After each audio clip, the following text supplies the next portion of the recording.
Twilight of the Idols by Friedrich Nietzsche. Chapter 5. Morality as the Enemy of Nature. 1. There is a time when all passions are simply fatal in their action, when they wreck their victims with the weight of their folly. And there is a later period, a very much later period, when they marry with the spirit, when they spiritualize themselves. Formerly, owing to the stupidity inherent in passion, men waged war against passion itself. Men pledged themselves to annihilate it. All ancient moral mongers were unanimous on this point. Il faut tuer les passions. The most famous formula for this stands in the New Testament, in that Sermon on the Mount, where, let it be said incidentally, things are by no means regarded from a height. It is said there, for instance, with an application to sexuality, "If thy eye offend thee, pluck it out." Fortunately, no Christian acts in obedience to this precept. To annihilate the passions and desires simply on account of their stupidity, and to obviate the unpleasant consequences of their stupidity, seems to us today merely an aggravated form of stupidity. We no longer admire those dentists who extract teeth simply in order that they may not ache again. On the other hand, it will be admitted with some reason that on the soil from which Christianity grew, the idea of the spiritualization of passion could not possibly have been conceived. The early Church, as everyone knows, certainly did wage war against the intelligent in favor of the poor in spirit. In these circumstances, how could the passions be combated intelligently? The Church combats passion by means of excision of all kinds. Its practice, its remedy, is castration.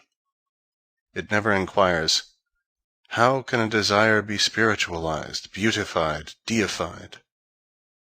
In all ages, it has laid the weight of discipline in the process of extirpation, the extirpation of sensuality, pride, lust of dominion, lust of property, and revenge.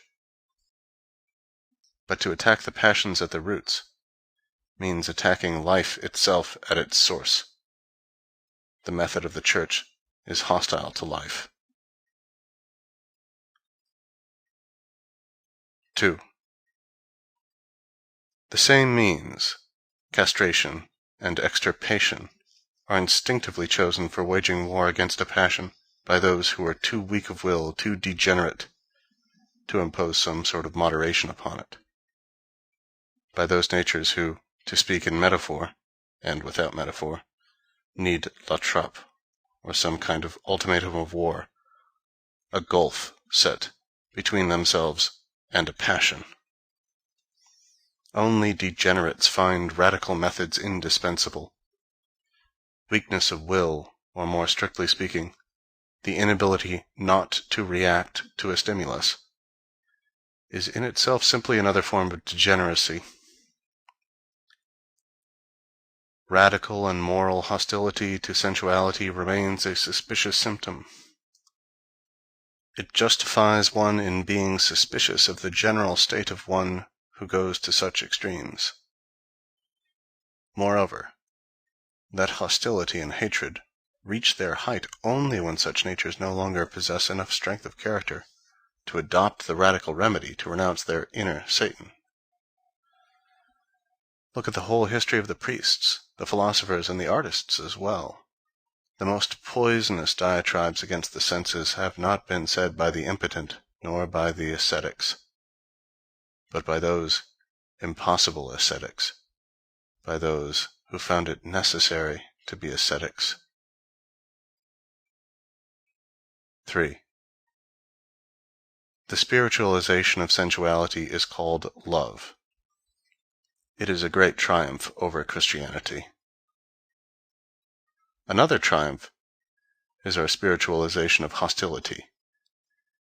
It consists in the fact that we are beginning to realize very profoundly the value of having enemies. In short, that with them we are forced to do and to conclude precisely the reverse of what we previously did and concluded. In all ages, the Church wished to annihilate its enemies. We, the immoralists and antichrists, see our advantage in the survival of the Church. Even in political life, hostility has now become more spiritual, much more cautious, much more thoughtful, and much more moderate. Almost every party sees its self-preservative interests in preventing the opposition from going to pieces. And the same applies to politics on a grand scale. A new creation, more particularly, like the new empire, has more need of enemies than friends. Only as a contrast does it begin to feel necessary. Only as a contrast does it become necessary. And we behave in precisely the same way to the inner enemy. In this quarter, too, we have spiritualized enmity. In this quarter, too, we have understood its value. A man is productive only insofar as he is rich in contrasted instincts. He can remain young only on condition that his soul does not begin to take things easy and to yearn for peace. Nothing has grown more alien to us than that old desire, the peace of the soul, which is the aim of Christianity. Nothing could make us less envious than the moral cow and the plump happiness of a clean conscience. The man who has renounced war has renounced a grand life. In many cases, of course, peace of the soul is merely a misunderstanding. It is something very different, which has failed to find a more honest name for itself. Without either circumlocution or prejudice, I will suggest a few cases. Peace of the soul may, for instance, be the sweet effulgence of rich animality in the realm of morality, or religion, or the first presage of weariness, the first shadow that evening, every kind of evening, is wont to cast, or a sign that the air is moist, and that winds are blowing up from the south, or unconscious gratitude for a good digestion, sometimes called brotherly love, or the serenity of the convalescent, on whose lips all things have a new taste, and who bides his time, or the condition which follows upon a thorough gratification of our strongest passion, the well-being of unaccustomed satiety, or the senility of our will, of our desires, and of our vices, or laziness, coaxed by vanity into togging itself out in a moral garb, or the ending of a state of long suspense and of agonizing uncertainty by a state of certainty, of even terrible certainty, or the expression of ripeness and mastery in the midst of a task, of a creative work, of a production, of a thing willed, the calm breathing that denotes that freedom of will has been attained. Who knows? Maybe the twilight of the idols is only a sort of peace of the soul.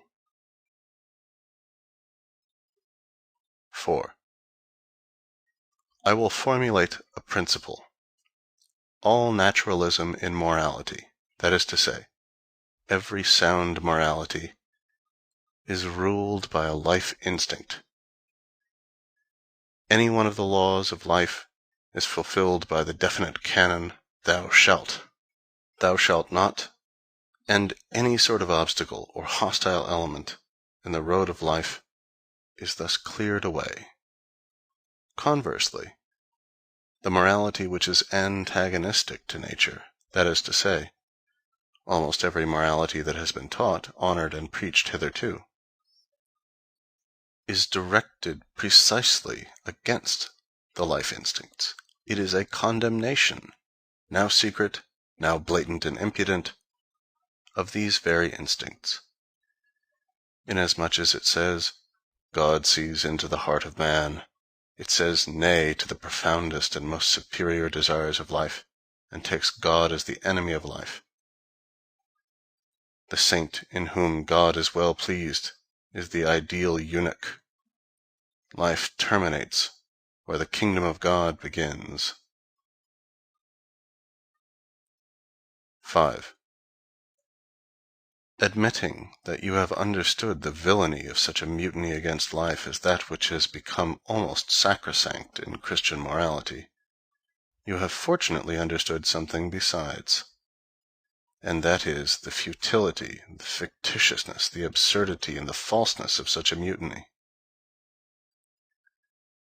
For the condemnation of life by a living creature is, after all, but the symptom of a definite kind of life. The question as to whether the condemnation is justified or the reverse is not even raised.